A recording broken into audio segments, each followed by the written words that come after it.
Johannesburg emergency services say no injuries have been reported following a powerful hailstorm in some parts of Johannesburg. The storm caused some damage, including to vehicles. The storm, which was categorized as a yellow level 2 warning, brought with it golf ball-sized hailstones, heavy winds, rain and strong winds, and left a path of destruction. One of the hardest hit areas was Midrand, which left a number of vehicles with multiple dents and shattered windscreens.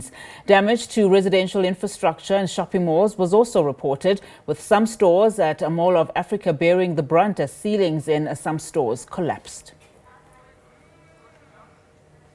All right, let's go back now to one of our leading stories. And of course, that is the storm that we saw in Johannesburg that has left a lot of damage. Johannesburg emergency services saying that no injuries have been reported, though, following that hailstorm in some parts of Johannesburg. Of course, Midrand was the hardest hit. We are now joined by Johannesburg's emergency services spokesperson, Robert Mulaudzi, who joins us now. Robert, thank you so much for your time. I would imagine you have received a record number of calls last night. Which areas were hardest hit by the storm?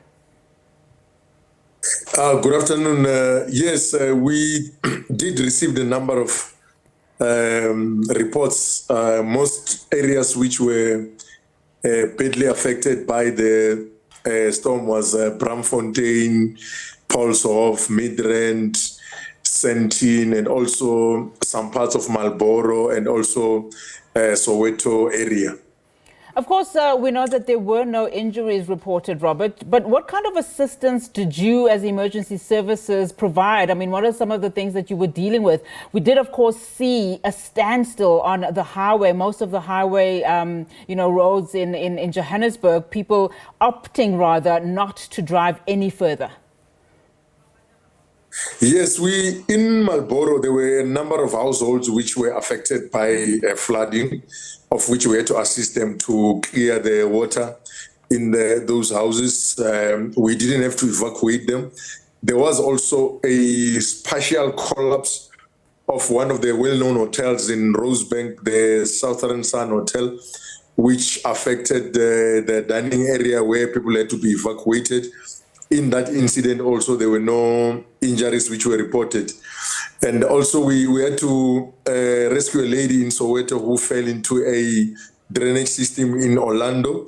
She also received some medical care on scene, and she was later on transported to the nearest healthcare facility by our Gauteng Emergency Medical Services. So I would say those are some of the incidents which we had to respond to. And of course, on the issue of the highway, we had challenges in terms of responding to incidents because most of the area where we are supposed to drive our emergency vehicles, which is the yellow lane or the emergency lane, was actually occupied by motorists who were trying to get to their various destinations during that hailstorm, which was really bad for us. So we would like to urge our motorists to try and avoid driving on, emergency lanes because it becomes difficult for us as emergency services to get to to go and assist other people who might be stranded. So more inclement weather is expected this week in some parts of Johannesburg too. How prepared are you as emergency services for any other eventuality? Yeah, we've got our specialized teams, which is a swift water rescue unit, which responds to water-related emergencies, which is on high alert.